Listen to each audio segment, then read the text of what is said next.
Good morning! So ngayon, papunta tayo sa SMDC office. So bakit ako lang yung lugar? Nandito tayo ngayon, papunta tayo sa MOA Complex. Meron din tayo ditong mga condo by SMDC.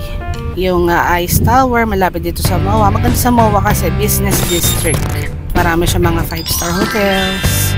Yung City of Dreams, Soler, Okada, Manila. So ang Airbnb business dito sa MOA Complex is very high. Ito na, ipapunta na tayo sa main office ng SMDC. Home of the good guys.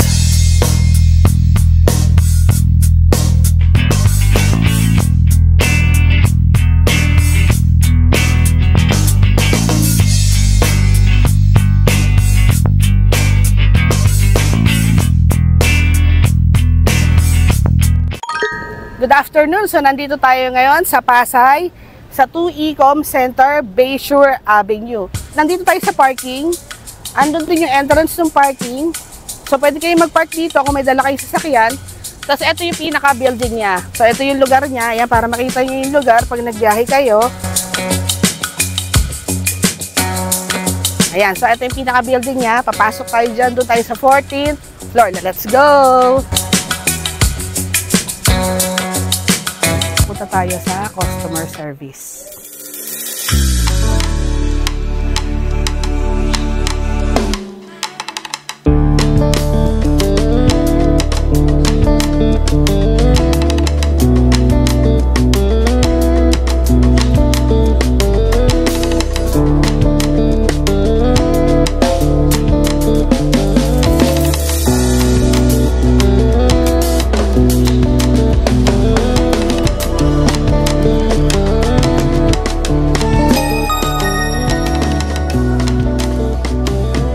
Galing tayo sa parking kanina, dun sa labas nakita nyo.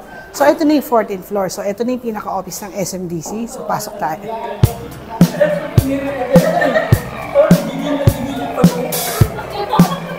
So, dito yung entrance niya. Ayan.